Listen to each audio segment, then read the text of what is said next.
Welcome back for another POW Group update on QuadrigaCX. You'll want to stick around today for an important update on some findings that I came across today that I wanted to share with you all.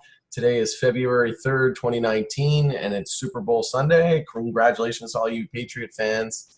They seem to have done it again.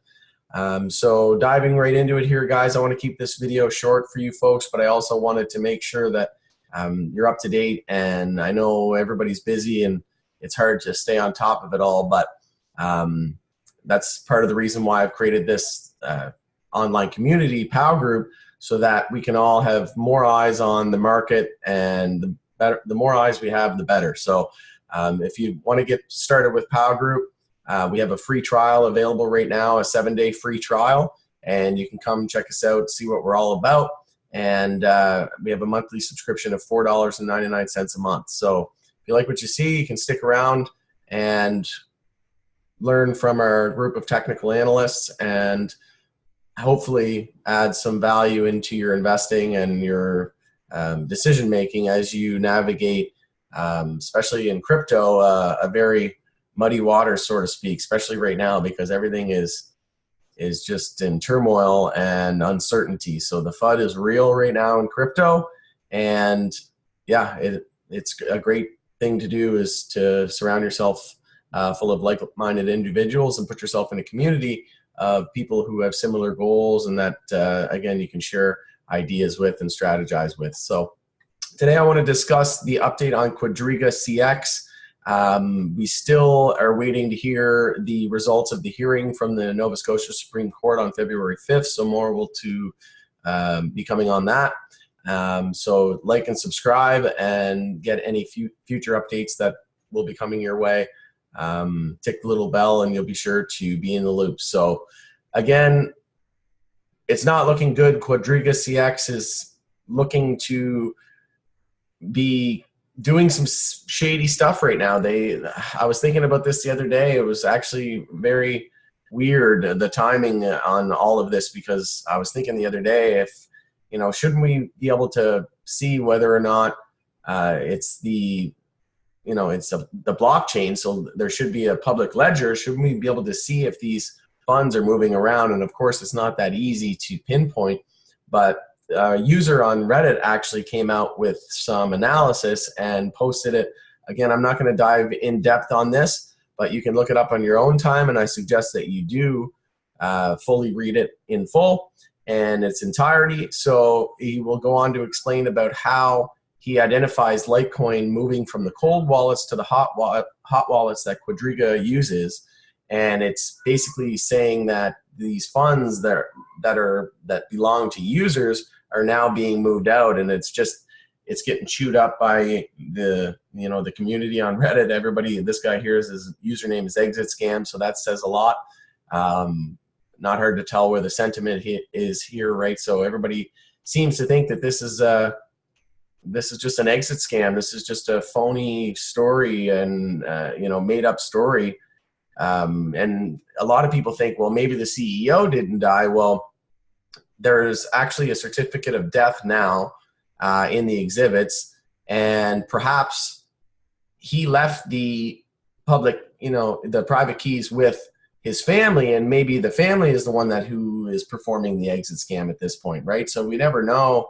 Perhaps he gave the keys to someone in his family, and they're now trying to basically just jet and take all this money from the users that it's owed to, right? So there's so many different conspiracies out there. There's so many different scenarios that could play out. We'll just have to wait and see. We'll have to wait and see for the hearing. And I know a lot of people are talking about contacting the authorities, and guys, believe you me, it's already in the hands of the authorities.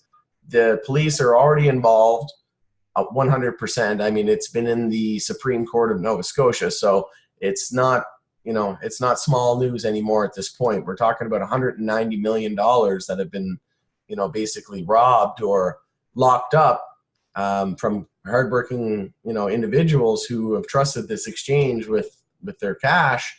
It's not good. It's not great in any shape or form. It's not good for the crypto space as a whole. And he goes on to describe here some analysis, detailed explanation on how he came. Again, guys, you can read this on your own time, but the timestamps match up. You see here we got February 3rd, and it's in multiple transactions on the Litecoin blockchain explorer. And another article that I found on CCN that I thought I would share with you all, because you'd definitely find this valuable information, is the missing crypto from Quadriga's 150 million disaster on the move. So, and again, more experts are weighing in, and this is catching attention of mainstream media. So according to several reports, some funds from the missing 150 million holdings of Canada's biggest crypto exchange, Quadriga, could be moving. On Saturday, they reported that Quadriga lost more than 190 million in funds stored in both crypto and fiat, as the CEO, who had sole control over those private keys, passed on. It was, again, it was a strange turn of events. That's an understatement, right? It was just, he was traveling abroad and came down with Crohn's, and all of a sudden he had passed away, and the exchange didn't shut down for a couple weeks later once they appointed a new director, and then they decided to pause it. And guys, it's just been a slew of bad news since that initial passing of the CEO, and it caught a lot of people off guard, myself included, because I didn't expect that, and I didn't even have the idea of an exit scam come into my brain, right? It just didn't even come across my mind, because I couldn't fathom that. So it's always something until it happens to you, right? It's always nothing until it happens to you. So maybe some people have to learn the hard way in order to fully learn the values that, and the rules that we need to go by in the crypto space, because it's a very risky and volatile asset. So inconclusive evidence, not definitive if it is Quadriga's cold wallet. So they don't have exact proof, but they're starting to look into it, and that's a good sign. The fact that, and I was thinking about this the other day, and I didn't see any news articles related on it, and then here we go, the next day, it's starting to come to fruition. So it's all starting to come to fruition. So it's just going to take time at this point. Again, you can read through here and go about it on your own time and fully comprehend what's going on here. But they go on to explain that it could be the family. It's still an ongoing investigation from the local police. They go on to say that it could be the family that's potentially creating the exit scam.